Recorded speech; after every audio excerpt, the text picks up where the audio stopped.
Assalamualaikum warahmatullahi wabarakatuh.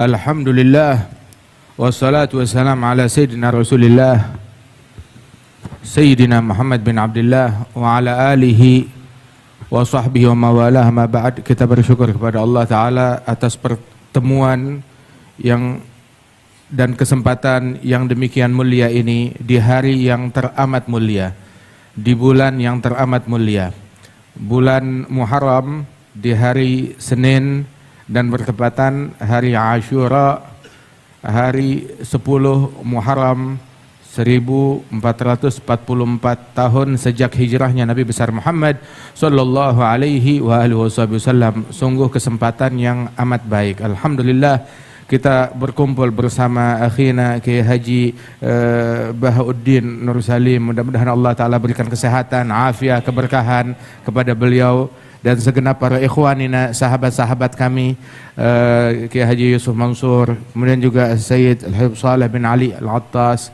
wal ikhwan wal ahbab, ada Al-Habib Alwi di sini dan juga teman-teman lainnya semuanya. Ada Kiai Khairullah Ramli, Kiai Jamil, Masya Allah, semua yang hadir di sini. Insyaallah Allah Ta'ala jadikan jam'ana hadza jam'an marhuma, tafarrugana min ba'di tafarrugan ma'suma, wa la yaj'al fina wa la minna wa la ma'ana syaqiyan wa la mahruma. Al-Imam Abdullah bin Ali Al-Haddad Al-Mujaddid fi zamanih, beliau menyebutkan bahwasanya syajaratul ukhuwah, pohon persaudaraan, tusga bima'id tazawur wa tuthmir at-ta'awun ala ta'atillah. Sesungguhnya pohon persaudaraan itu harus disiram. Kalau enggak disiram akan mati. Kalau mati maka enggak akan membuahkan, enggak ada gunanya, enggak bakal ada manfaatnya. Berujung untuk ditebang. Maka pohon persaudaraan itu harus dirawat. Dirawatnya adalah dengan at-tazawur, disiram dengan saling berziarah, saling berkunjung. Alhamdulillah, sebagaimana beberapa tahun yang lalu kita pun juga berziarah ke tempat datuknya Gus Baha di Al-Fakhriyah. Hari ini Gus Baha datang ke Al-Fakhriyah, Masya Allah, min Al-Fakhriyah ila Al-Fakhriyah, Masya Allah. Jadi sebenarnya ya nggak kemana-mana, kalau ditanya di mana lagi, di Al-Fakhriyah sudah. Masya Allah, min Al-Fakhriyah ila Al-Fakhriyah. Kemudian juga apabila sudah disiram, dia akan berbuah, dan berbuahnya adalah at-ta'awun ala ta'atillah, saling bantu di dalam mentaati Allah Subhanahu wa taala. Dan perkumpulan yang semacam ini, perkumpulan para talabatul ilm, para pecinta ilmu agama, penuntut ilmu agama, maka ini adalah sesuatu yang disukai oleh Allah, disukai oleh Rasulullah sallallahu alaihi wasallam. Apalagi kita berkumpul ka ikhwah fillah, sebagai orang-orang yang bersaudara karena Allah Subhanahu wa taala. Dan perkumpulan bersama al-ikhwah fillah, bersama saudara-saudara yang dijalin persaudaraan karena Allah, itu merupakan sesuatu yang sangat agung, yang sangat luar biasa. Yaqul al-Imam al-Arif billah Al-Habib Ahmad bin Hasan Al-Attas. Hadzal Habib Ahmad bin Hasan, beliau gurunya, beliau adalah sahabat Sayyid Abbas Al-Maliki, datuknya njitnya Al-Habib Muhammad bin Alwi bin Abbas Al-Maliki. Beliau yang memberikan nama. Dulu Sayyid Abbas Al-Maliki enggak punya anak laki, dia punya anak laki meninggal, dia punya anak laki meninggal. Hingga akhirnya datang Al-Habib Ahmad bin Hasan, muridnya Sayyid Ahmad bin Zaini Dahlan. Berarti ini adalah agran kepada Syekhana Khalil Al-Bangkalani. Ketika jumpa dengan Al-Habib Ahmad bin Hasan, minta doa, dibilang kamu bakal dapat anak, tapi dengan syarat kasih nama, ya, namanya nama kami, yakni Sadah Al-Alawiyin Al-Husainiyin. Beliau adalah Al-Hasani, dan di dalam keturunan mereka itu nggak ada yang namanya Alawi. Alawi kebanyakan dari kalangan Sadah Al-Husainiyin. Kalau kamu mau, maka beri namanya kami. Begitu. Siapa namanya? Alawi. Maka Sayyid Abbas menyetujui, baik, dengan syarat, ya, di usia muda, di usia belia belasan tahun, beliau sudah menjadi pengajar di Masjidil Haram. Di Masjidil Haram zaman dulu yang mengajar orang sepuh semua, 60 tahun, 70 tahun, begitu. Yang 50 tahun mengajar itu jarang. Ini belasan tahun mengajar di Masjidil Haram. Subhanallah, lahir anak dikasih nama dikasih nama Alawi, dan di usia belasan tahun, di bawah 20 tahun itu sudah mengajar di Masjidil Haram. Masya Allah, dengan sertifikat atau persetujuan dari para syuyukh yang ada di zamannya tersebut. Fahakadha hadzal Imam Al-Habib Ahmad bin Hasan Al-Attas, beliau bilang, ana idza ja'ani al-ikhwan fillah qad taraktu ba'da awradi li'anna al-awrad tuqda wa mujalasatul ikhwan fillah la tuqda. Saya kalau jumpa dengan atau kedatangan orang-orang yang saya cintai karena Allah, majalisus salihin, kumpul dengan para ulama wa salihin, maka terkadang itu mengambil daripada waktu wirid, waktu zikir dan kebiasaan rutinan amalan wirid saya. Maka saya tinggalkan demi ngebelain untuk majelis yang semacam ini, untuk duduk yang semacam ini. Kenapa? Sebab wirid bisa digodok nanti. Tetapi kalau duduk bersama para salihin, ini nggak bisa digodok. Ya kesempatannya cuma saat ini aja. Begitu, nggak bisa digodok. Walidzalik, alhamdulillah atas jalsa dan perkumpulan yang luar biasa ini, dari mana kita berbicara dalam perkumpulan ini tentang perhatian kepada turas dan sanad di dalam keilmuan dari para ulama yang berada di wilayah Nusantara ini. Apabila banyak sekarang ini para muslimin, para penuntut ilmu di Indonesia, mereka menimba ilmu, menuntut ilmu ke luar negeri, ke Timur Tengah, kebanyakan di antara mereka, maka di dalam kurun waktu beberapa tahun yang lalu, sekitar 50 atau 80 tahun yang lalu sampai ke atas, justru saya tidak bilang para awam dari masyarakat Timur Tengah, tidak, tetapi para ulama Timur Tengah datang ke Indonesia untuk belajar dan berguru kepada para ulama yang ada di Indonesia. Subhanallah. Kalau kita istilahnya, para santri kita pergi belajar ke Timur Tengah untuk mengambil sanad, belajar dan berguru. Tapi di masa-masa keemasan ilmu di Indonesia, para ulama dari Timur Tengah, banyak di antara mereka ketika datang ke Indonesia dan berguru kepada para ulama yang ada di Indonesia. Bukan satu, bukan dua, bukan tiga, demikian banyak. Faminal mutaakhirin, di antara para ulama al-mutaakhirin yang demikian adalah Al-Imam Al-Arif Billah, Al-Allamah, Ad-Da'i, Al-Kabir, Al-Habib Ahmad Mashhur bin Taha, Al-Habib Ahmad Mashhur bin Taha Al-Haddad. Ada Al-Habib Ahmad Mashhur bin Taha Al-Haddad, beliau adalah rekan atau agran Sayyid Ali bin Abbas Al-Maliki, guru Sayyid Muhammad bin Ali bin Abbas Al-Maliki. Beliau adalah agran Al-Habib Abdul Qadir bin Ahmad, agran Al-Jad Salim Al-Jad Muhammad. Beliau datang ke bumi Indonesia ini di masa itu untuk berguru kepada para ulamanya. Di antaranya adalah Al-Imam An-Nagib Sadah, An-Nagib Lisadah Al-Alawiyah, Al-Imam Alawi bin Muhammad bin Tahir Al-Haddad, yang dikubur di mana namanya, di Bogor. Yang ayahnya juga dikubur di Tegal, Al-Habib Muhammad bin Tahir Al-Haddad. Beliau datang ke Indonesia berguru kepada Al-Habib Muhammad bin Al-Habib Ali bin Muhammad bin Tahir. Ada Al-Habib Ahmad Mashhur. Zakar Syekhana Al-Habib Umar, kalau Imam Ahmad Mashhur bin Taha Al-Haddad ini beliau aktif giat berdakwah, terutama di wilayah Afrika. Orang masuk Islam di tangan beliau.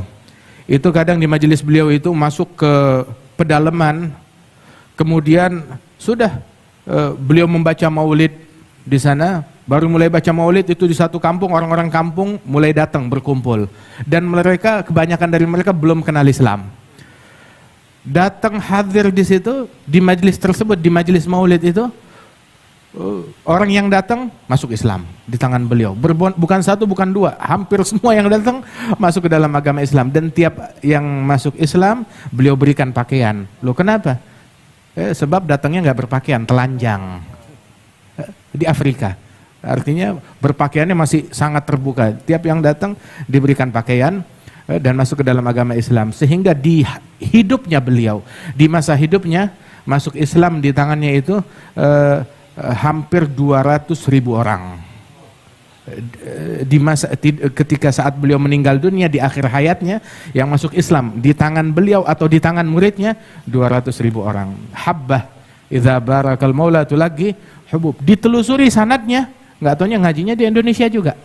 Beliau belajar kepada para ulama di Hadramaut, kemudian juga belajar kepada para ulama di Indonesia, termasuk kepada kakek kami Al-Jad Al-Habib Ali bin Abdurrahman Al-Habsyi Kuitang, wal Habib Ali bin Muhammad bin Tahir Al-Haddad. Bahkan dulu itu ada seorang ulama besar, Al-Imam Al-Habib Abdullah bin Muhsin Al-Attas. Al-Habib Abdullah bin Muhsin Al-Attas kelahiran Hadramaut. Di Hadramaut berguru kepada Al-Habib Abi Bakar bin Abdullah bin Talib, Al-Habib Saleh bin Abdullah. Kemudian berguru juga kepada Al-Habib Ali bin Muhammad Al-Habsyi, berguru kepada Al-Habib Ahmad bin Hasan Al-Attas, berguru kepada para ulama wali-wali besar dari murid-muridnya Syed Ahmad bin Zaini Dahlan. Kemudian datang ke Indonesia, beliau datang berguru kepada ulama yang ada di Indonesia. Di antaranya adalah Imam Ahmad bin Muhammad bin Hamzah Al-Attas, yang di Indonesia dulu punya majelis zawiyah musalla di Pekojan sana, dulu tinggal di Semarang dan Pekalongan. Masya Allah, hingga akhirnya beliau kembali ke Jakarta, kemudian tinggal di Bogor dan wafat dikubur di sana. Termasuk Al-Imam Al-Habib Alwi bin Muhammad bin Tahir Al-Haddad yang kita sebutkan ini, ketika beliau datang ke Indonesia ini, beliau berguru kepada para ulama yang ada di Indonesia, yang saat itu imamnya adalah Al-Habib Muhammad bin Idrus Al-Habsyi. Al-Habib Muhammad bin Idrus Al-Habsyi yang dikuburkan di Surabaya di Ampel. Begitu wafat Al-Habib Muhammad bin Idrus Al-Habsyi, beliau berguru lagi kepada menantunya Al-Habib Muhammad bin Idrus, Al-Habib Muhammad bin Ahmad Al-Mihdhar. Begitu Al-Habib Muhammad bin Ahmad Al-Mihdhar wafat dan meninggal dunia, maka beliau berguru kepada Al-Habib Abdullah bin Muhsin Al-Attas, hingga wafat Al-Habib Abdullah bin Muhsin Al-Attas, dan beliau menjadi rujukan para ulama yang ada di zamannya. Waljad Al-Habib Salim bin Ahmad bin Jindan, beliau memiliki guru lebih dari 360 guru, 360 syekh, lebih dari 300 syekh. Disebutkan oleh kakek dari guru kami, Al-Habib Salim bin Hafidh, itu Al-Habib Umar bin Muhammad bin Salim bin Hafidh. Ada Al-Habib Salim bin Hafidh, kakeknya Habib Umar, guru besar, dan beliau juga adalah kakeknya Al-Habib Ali Masyhur, Syekhana, dan Habib Masyhur berjumpa dengan Habib Salim bin Hafidh dan berguru kepada beliau. Dalam Minhatul Ilah, Al-Habib Salim bin Hafidh menyebutkan para masyayikhnya, para guru-gurunya, dan sanad beliau kepada para guru-guru tersebut. Ada ratusan di situ. Kemudian menyebutkan satu sosok dari ulama Indonesia, di antaranya adalah ada beberapa sosok, di antaranya Al-Jad Al-Habib Salim bin Ahmad bin Jindan. Kalau dari segi usia, Al-Habib Salim bin Ahmad bin Jindan dengan Al-Habib Salim bin Hafidh itu beda jauh, umurnya beda. Lebih dari 10 tahun atau 15 tahun, usianya tuh terpaut sangat jauh. Tapi Al-Habib Salim bin Hafidh itu ma'ruf, dikenal tawadhu'nya sangat luar biasa. Sehingga ketika melihat keilmuan seseorang, beliau nggak segan-segan, walaupun usianya lebih muda, untuk minta ijazah dan berguru kepada, mengambil sanad kepada ulama tersebut. Dan ini juga disebutkan Al-Imam Tahir bin Husain bin Tahir. Beliau bersaudara dengan Al-Imam Abdullah bin Husain bin Tahir, Tahir bin Husain wa Abdullah bin Husain. Al-Imam Tahir bin Husain seorang ulama besar, wali besar, guru daripada mufti Betawi Sayyid Uthman bin Abdullah bin Yahya. Al-Habib Abdullah bin Umar bin Yahya, ketika beliau datang ke Makkah Al-Mukarramah bertemu dengan ulama Haramain, ditanya tentang keadaan pamannya. Siapa pamannya? Paman beliau adalah Abdullah bin Husain dan Tahir bin Husain. Al-Habib Abdullah bin Umar bin Yahya pernah datang ke Indonesia, membangun banyak masjid di Indonesia. Dakwah puluhan ribu orang masuk Islam di tangan beliau di Indonesia.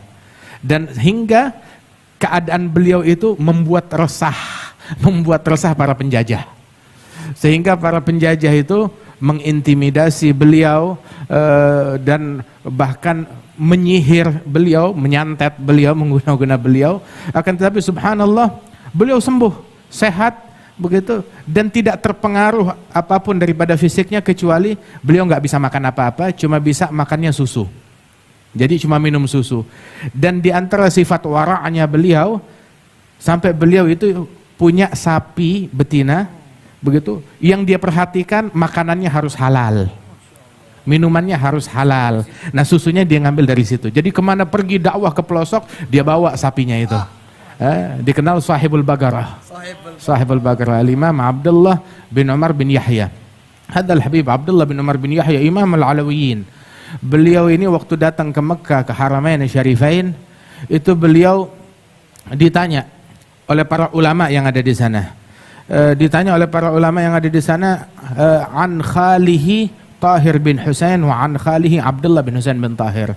Maka dijawab oleh Imam Abdullah bin Umar bin Yahya, amma khali Tahir bin Husain bin Tahir ijtama'at fihi syurut al-imamah al-uzma.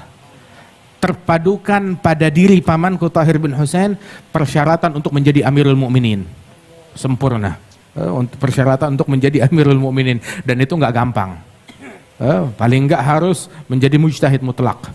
Wahakadha, dengan segala kesempurnaan yang dimiliki oleh Tahir bin Husain bin Tahir. Wa amma khali Abdullah bin Husain bin Tahir, adapun pamanku Abdullah bin Husain bin Tahir, takhalla 'anil muhlikat wa tahalla bil munjiyat wa wasfuh ihya wa ziyadah. Beliau telah mengobati dirinya, mensucikan diri dari al-muhlikat. Ihya Ulumuddin ada rubu' muhlikat. Itu beliau sudah selamat dari rubu'ul muhlikat tersebut. Wa tahalla bil munjiyat, semua munjiyat yang ada dalam Ihya itu beliau sudah amalkan dan praktekkan. Dan sifat beliau apa yang ada di dalam kitab Ihya dan lebih lagi. Ihya wa ziyadah. Hadza Abdullah bin Husain bin Tahir. Nah, hadzal Imam Tahir bin Husain, kakaknya Imam Abdullah bin Husain bin Tahir. Hadzal Imam Tahir bin Husain setiap kali berjumpa dengan ulama, mau itu lebih tua ataupun lebih muda ataupun satu level, dia jumpa dengan ulama, maka dia bersimpuh di hadapan ulama tersebut, dia ambil kitab begitu, mengambil berkah. Biarin saya mengambil sanad, mengaji, membaca satu kitab di hadapan ulama tersebut. Subhanallah.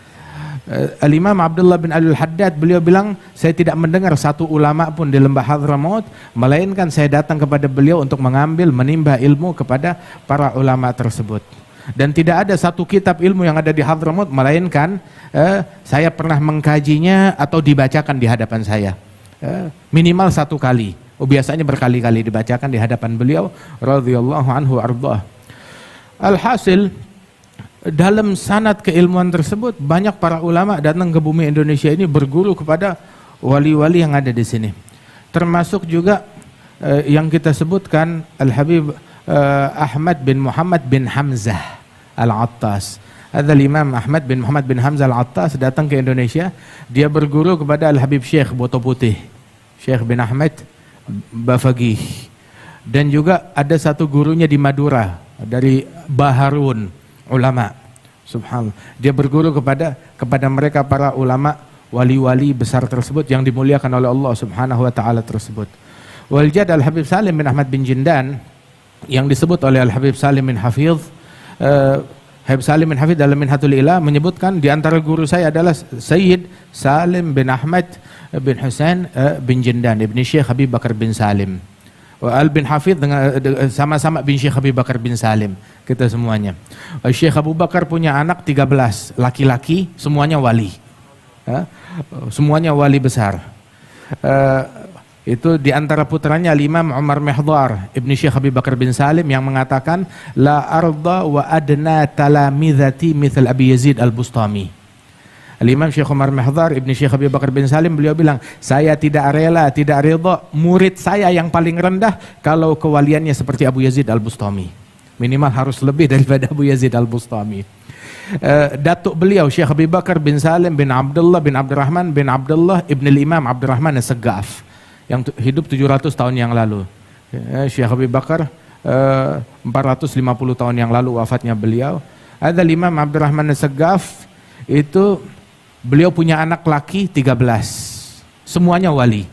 Itu Syawah bilang mithlal Junaid asgharhum, anak yang 13 yang kewaliannya paling kecil, paling rendah, itu sekali berimam Junaid. Subhanallah, radhiyallahu anhum wa ardhahum. Mereka punya anak 13, semuanya jadi wali. Kita sekarang hatta yang satu, yang dua, ayo kita rawat, kita didik dengan benar. Al-Walid Al-Habib Naufal, itu beliau dapat dari ayahnya Al-Jad Al-Habib Salim bin Jundan. Beliau selalu menasehati, didik anakmu, ajarkan mereka berguru kepada ulama yang bersanad tentu saja, sehingga kalau mereka benar menjadi ulama, maka walaupun kamu bukan orang alim, tetapi kamu menjadi bapaknya ulama. Masya Allah, menjadi bapaknya ulama. Subhanallah, alhamdulillah. Ini anugerah dari Allah Subhanahu wa taala buat mereka yang mendidik anak-anaknya hingga menjadi para ulama. Dan di situ Al-Habib Salim bin Hafid menyebutkan bahwasanya Sayyid Salim saya berjumpa ketika mengajar kitab Luma' di Masjid Tanah Abang Al-Ma'mur. Artinya di masjid kajian umum, kitabnya kitab Luma'. Usul fikih, Masya Allah. Haqi Syirazi, Abu Ishaq Syirazi, sahib Muhadzab Tanbih Luma'. Dan dulu menjadi kajian umum di masjid, diajarkannya pengajian umum kitab Luma' di Masjid Al-Ma'mur Tanah Abang, masjid tua di situ. Subhanallah. Kemudian saya mendengar ceramahnya, nasihatnya, dan meminta ijazah kepada Al-Jad Al-Habib Salim bin Jundan, dan juga Al-Jad Al-Habib Salim meminta ijazah kepada Al-Habib Salim bin Hafidh.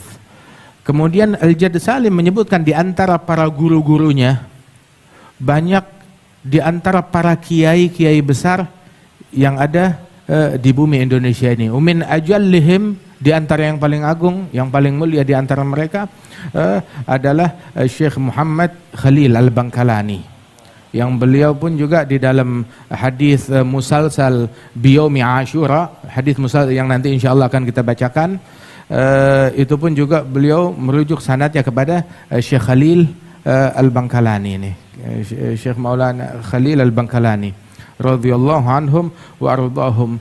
Kemudian juga beliau berguru kepada banyak para ulama yang ada di Indonesia ini dan menghidupkan daripada sanad keilmuan tersebut.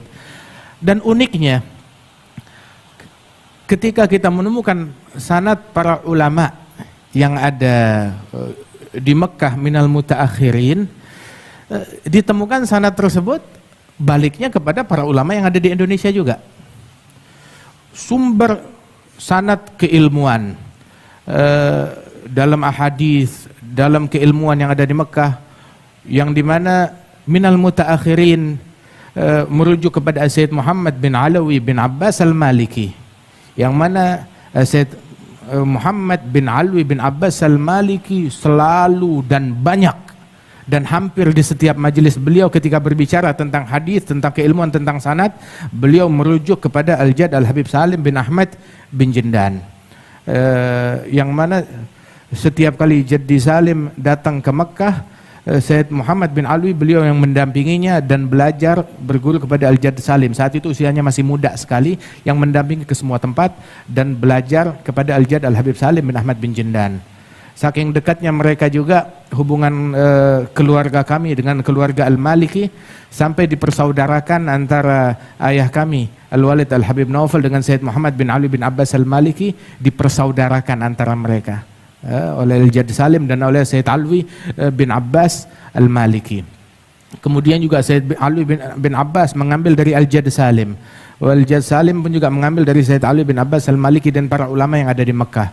Bahkan Syekh Muhammad Yasin Al-Fadani yang berasal dari Padang, tapi menjadi rujukan ulama dunia, musnid dunia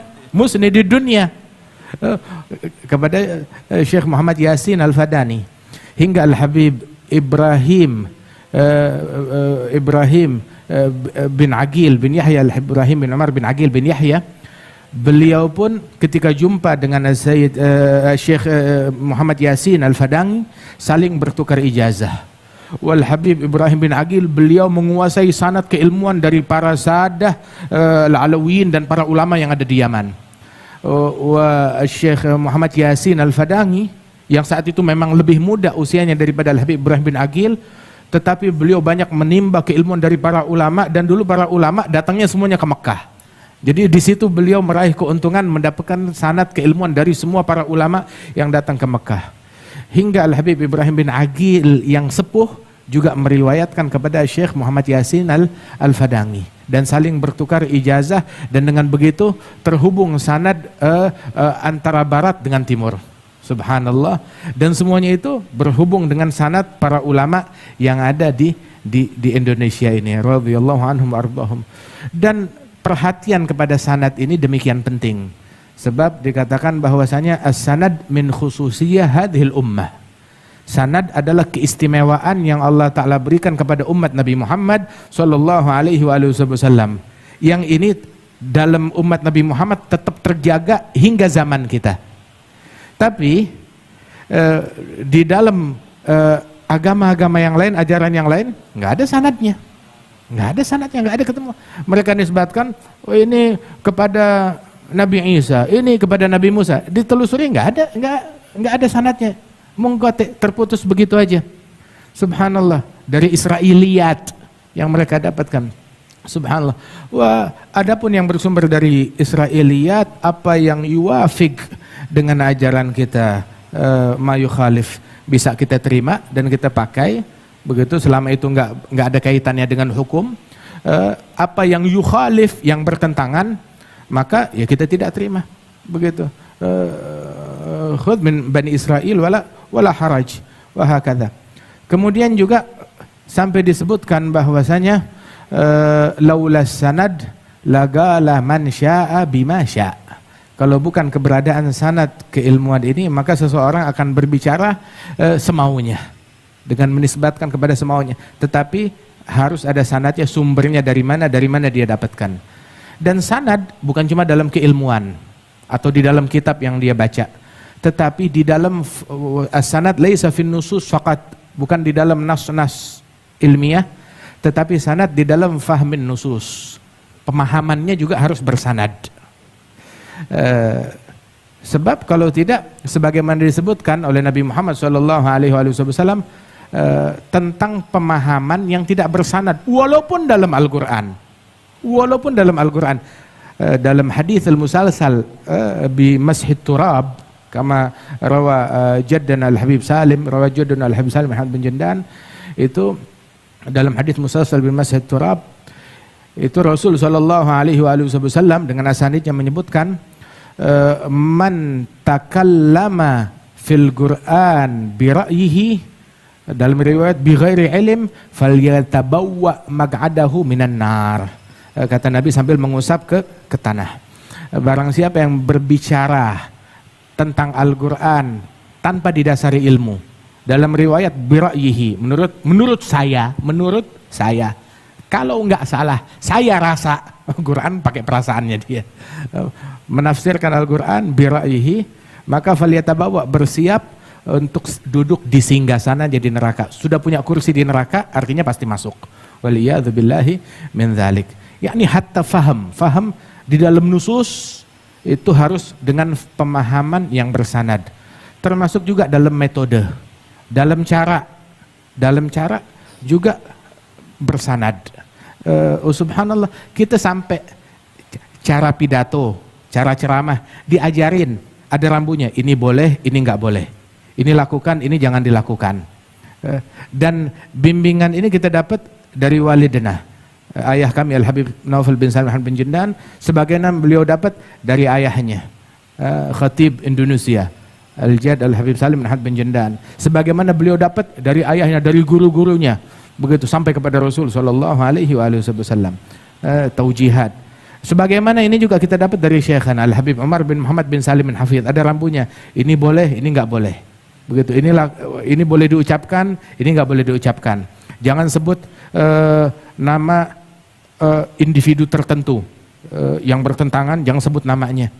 Jangan sebut nama kelompoknya. Kenapa? Sebab hadzal uslub yunaffir. Orang tidak membuat orang menjadi balik, justru membuat dia makin ogah balik, makin enggan untuk kembali. Subhanallah.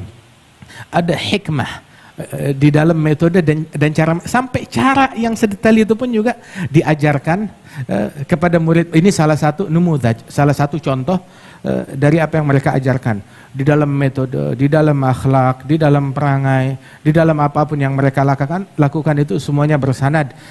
Musalsalatun anhum asanidu akhdhihim ila khairi mahmudin wa ashrafi hammadi. Abun yatalagga an abihi wa hakadha fayalaka min aba kiramin wa ajdadi. Sampai juga disebutkan dalam Imam Abi Bakar Asyilli dalam Masyar' Arawi, itu setiap kali menyebutkan sosok seorang ulama besar atau wali besar yang ada di Tarim dari para ahlul bait, fulan bin fulan wulida bi Tarim wa hafizal Qur'anal azim qara'a muhadzaba wa tanbih wa ta'addaba bi abih.